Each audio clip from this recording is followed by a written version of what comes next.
Let's learn about education. Socialization is learning how to behave in society in an acceptable way. Primarily, this is taught at home and is developed in education in two ways.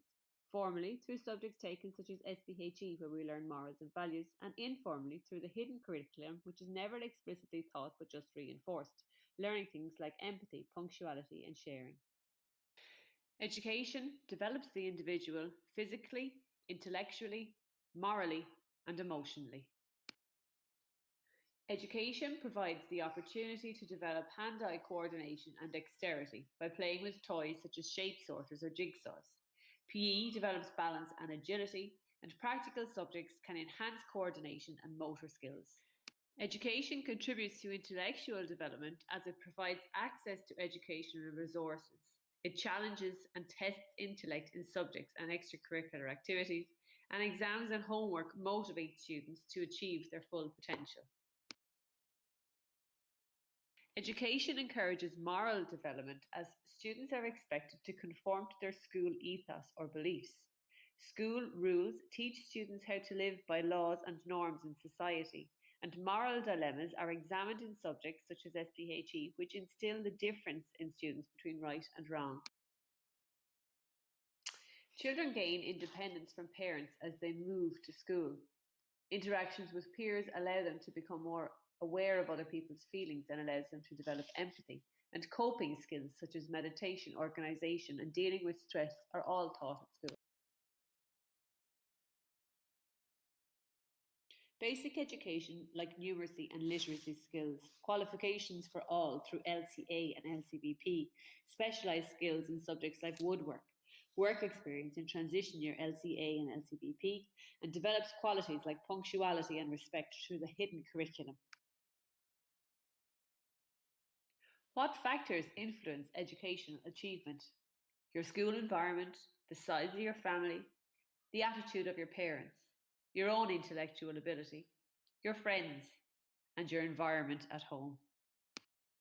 Adults can return to education to gain a qualification that will allow them to obtain a job or move away from social welfare payments, to improve qualifications for a career change or internal promotion, to keep up with technological advances for social interaction, or to do hobbies of a particular interest for enjoyment and relaxation.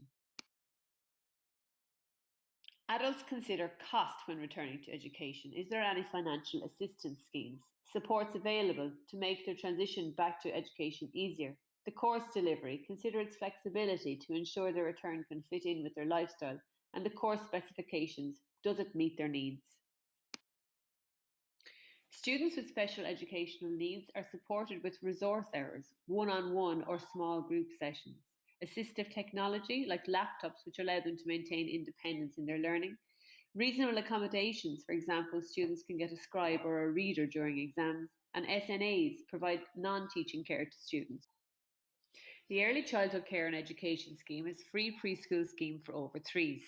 The back to school clothing and footwear allowance helps those on low incomes cope with the costs of going back to school. The BTEA is an allowance equal to previous social welfare payments available to certain individuals who wish to attend second or third level education. Those obtaining college places through the HERE scheme can get in on lower points than others due to meeting certain social and financial criteria. A number of places are set aside for the DARE scheme so people with a disability or a specific learning difficulty have equal opportunities to attend third level. VITAS offers education and training opportunities to unemployed people over 21 years who have been getting social welfare payments for at least 6 months.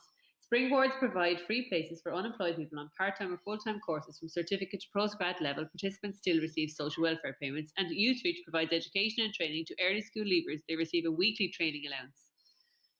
The Homeschool Community Liaison Scheme aims to retain students in education past the compulsory age, and the DESH programme aims to enable disadvantaged students to gain full benefit from the education system and reduce the number of early school leavers. Look to your book to see how they both do this. Look at your books and discover the different types of preschool, primary, secondary, and third level education and how equality and inequality exists in education. Created using Powtoon.